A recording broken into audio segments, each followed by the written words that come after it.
3 खुराकें लेने से पहली खुराक से छींके आना बंद, पानी बहना बंद, इरिटेशन मुकम्मल तौर पे ख़त्म हो जाती है। अज़ा मैं बताता हूँ और फिर बताता हूँ कि उसको आप कितनी मिकदार में लेनी है, उसकी डोज़ क्या होती है ये भी बताता हूँ। सबसे पहले आपने लेना है, ये एक धतूरा है, इसके बीज होते हैं जी। और दूसरे नंबर आप ये लेंगे अजवैन, ये खरासानी है। तीसरे नंबर पर आप लेंगे सौंठ। चौथे नंबर पर आप लेनी है इसके अंदर गोंद कीकर। और 5वें नंबर पे रेवंद खताई, यानी 5 अज़ा बराबर वज़न में लेके इनको ग्राइंड करके इनका पाउडर को मिक्स करेंगे और उसके बाद हम इसको टैबलेट फॉर्म में बनाएंगे। और इसकी टैबलेट इंतहाई छोटी होती है, यानी काली मिर्च के बराबर। आप देखेंगे ये इस साइज़ की गोलियां बनेंगी, बिल्कुल काली मिर्च के बराबर। और एक ये पिल, एक टैबलेट सुबह दोपहर शाम। जी आप जब इसमें गोंद में शामिल करेंगे, इसको आप जैसे आटा गूंथते हैं वैसे बनाएंगे और छोटे छोटे हाथ से टैबलेट बना लेंगे साइज के बराबर, और इससे बड़ी नहीं बनाएंगे। अच्छा, ये बड़े लोगों के लिए। और छोटा बच्चा है तो इसको हाफ कर लेंगे, एक सुबह, एक दोपहर और एक शाम को एक एक टैबलेट। और एक दिन के अंदर कितना भी फ्लू क्यों ना हो, कितनी भी छींके क्यों ना आ रहा हो, कितनी भी आंखों से खारिज क्यों नहीं हो रहा, बार बार पानी बहता जा रहा हो, सिर्फ 3 खुराक से फौरन ड्राई हो जाता है। जी जी बिल्कुल खाएं, इसमें कोई ऐसी चीज़ नहीं जो नुकसान देने वाली हो। इसके बाद सेकंड हमारे पास वो लोग आते हैं जिनका ये फेस गुजर जाता है, तो फिर उनको क्या कि इनमें बलगम आना शुरू हो जाती है, गाढ़ी सी पीले रंग की, फिर उसको निकालना बड़ा मुश्किल हो रहा होता है उनके लिए हमारे पास बड़ा आसान सा फार्मूला है जो बनाएं घर में। और उसके क्या है, आप सिर्फ 2-4 खुराकें लेंगे, वो पतला करके सारे रेशे को निकाल देगा। अच्छा। यानी जब आप इलाज कर रहे हो तो 2 चीज़ आपने ज़हन में रखनी है, क्या उस वक्त आपको पानी की तरह पतला रेशा आ रहा था तो आपने उसको गाढ़ा कर देना है, और अगर गाढ़ा आ रहा है तो आप उसको पतला कर लीजिए, आपका मसला हल हो जाएगा। पहले पीला भी हो जाता है जी, वही पीला, यानी गाढ़ा और पीला जब हो जाता है तो हम ऐसी मेडिसिन देंगे उसको पतला करके इजीली ड्रेन कर दे। अच्छा। उसके लिए आपने ये करना है कि काली मिर्च ये लेनी है 10 ग्राम। इसके साथ आपने लेने हैं 20 ग्राम जो है ये नौशादर लेना है।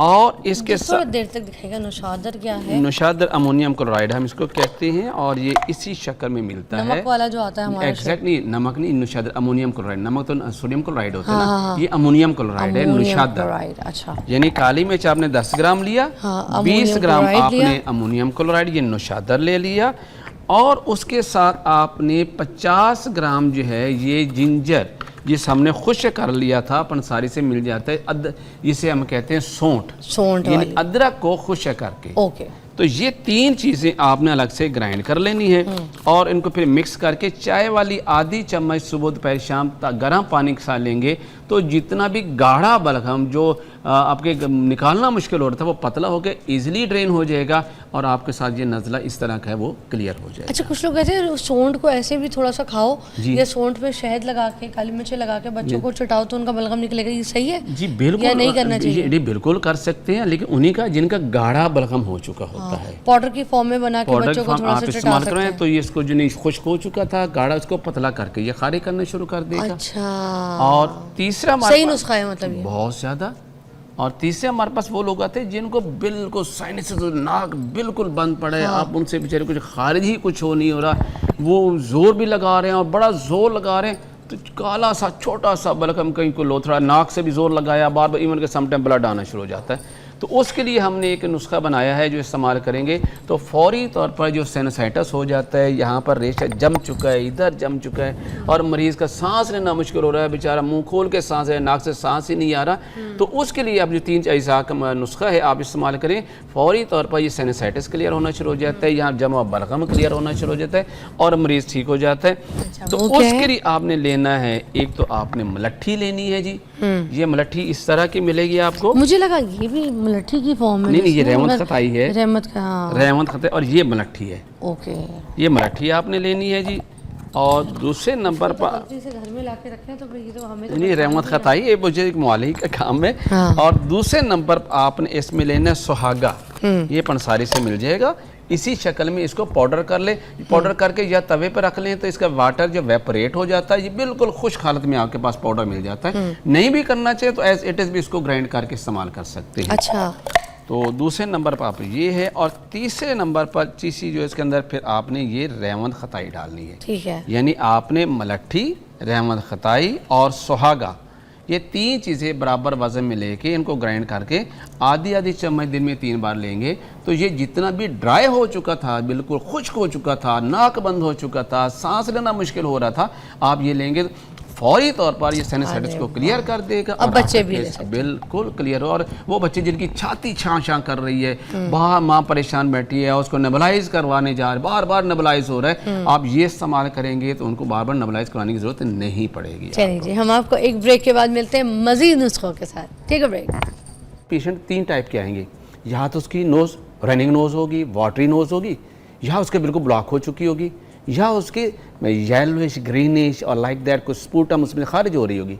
क्या एक ही जुशांदा तीनों किस्म की प्रॉब्लम्स का इलाज होगा? नहीं। नेवर। सो ये मुआली का काम है कि आपको गाइड करे कि किस वक्त किस कंडीशन के अंदर कौन सी हर्ब्स आप यूज़ करेंगे। अच्छा। तो विद इन नो टाइम आप कहते हैं इंजेक्शन, मैं कहते इंजेक्शन से पहले आपको रिजल्ट मिलता है। शर्त ये है कि आपकी सिलेक्शन प्रॉपर हो। अच्छा। ये गलत है कि वो जिसको भी हाँ सबने एक ही पुड़िया पकड़ी और सबने जुशाने पीने शुरू कर दिए, और फिर किसी को इफेक्ट हुआ, 30% लोग ठीक हुए और 60% लोगों को सूट नहीं करेगा, क्योंकि उनके मिजाज तो डिफरेंट था। और फिर हमने कहा जी हर्बल सिस्टम जब मेडिसिन बड़ा स्लो एक्टिव है जी, इतना जल्दी आराम नहीं देता। भाई वो आराम देता है, आपकी सिलेक्शन गलत हो रही थी, आपने हर्ब्स को सिलेक्ट प्रॉपर नहीं किया था। आज मैं आपके सामने कुछ ऐसी रेमेडीज बताऊंगा, आप देखेंगे कि वो मैजिकली रिजल्ट देते हैं। आप यकीन जानिए, जैसे कि लोगों को एलर्जी हो रही है या वो एंटी एलर्जी मेडिसिन खा के ना वो ड्राइव कर सकते हैं, तो गहरी नींद में सो रहे हैं, अजीब से प्रॉब्लम, लेकिन हमारे हर्ब्स से उससे पहले काम आपको करती पता है ना, नींद होती है जी उससे, लेकिन हमारी मेडिसिन में ऐसी कोई चीज़ नहीं है जो आपको स्लीप इंड्यूस करवा दे, आपको डिजीनेस वगैरह करवाना शुरू कर दे और आप बिल्कुल लेथार्जिक पर नहीं, आपको एक्टिव भी करती है और विद इन 1 डे आपका रनिंग नोज क्योर होता है। अच्छा, नाइला की कॉल है वाकैंड से, उनसे बात करते हैं। अस्सलाम वालेकुम। हाँ जी नाइला, अस्सलाम वालेकुम। क्या हाल है नाइला, कैसी हैं? वाह जी, ग्रेट, शुक्र अल्हम्दुलिल्लाह। क्या कहेंगी, क्या पूछना चाह रही हैं? तो फिजा पे मैंने डॉक्टर साहब से पूछना था कि मुझे ना मतलब हर सर्दियों में ना, गर्मियों में आम रूटीन में रहता है, मतलब नजला जुकाम सांस का मसला रहता है, लेकिन जब सर्दियाँ स्टार्ट होती हैं तो उससे मुझे ज्यादा मसला होता है, दमे का मसला हो जाता है, सांस खराब रहता है। डॉक्टर साहब बताइएगा। जी, अब एक्चुअली ये थोड़ा सा क्लियर भी नहीं कर पा रहे कि जैसे मैंने पहले बताया ना, इसकी कम से कम 3 अक़साम होती हैं। अब ये इनको अक्सर रहते हैं, तो क्या उसके कंडीशन होते हैं? नॉर्मली ये वो लोग होते हैं जो रेगुलर इसके शिकार होते हैं, उनको हम P&D problem, post nasal dripping problems होती है।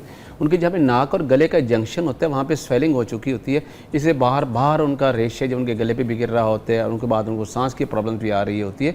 तो ऐसे जैसे मैं अभी नुस्खे बताऊंगा, आप देखेंगे कि इसका इलाज परफेक्ट उसमें होगा। लेकिन अगर वैसे घर में वो करना चाहते हैं तो उनको हम सिर्फ छोटा सा नुस्खा बताते हैं। हम उससे कहते हैं कि आप मलट्ठी लें और उसका सौंफ लें और ज़ीरा सफ़ेद लें, ये 3 चीज़ें हर्ब्स हैं, इनका कहवा बना के पिएँ। तो ये जो P&D प्रॉब्लम है, जो इरिटेट कर रहा है उनका गला, उनके नाक के अंदर इरिटेशन होती है, बार उन्हें गला साफ़ करना पड़ रहा है, इससे रेगुलर कुछ अरसे इस्तेमाल करें तो उनका ये प्रॉब्लम परमानेंटली ठीक हो जाता है।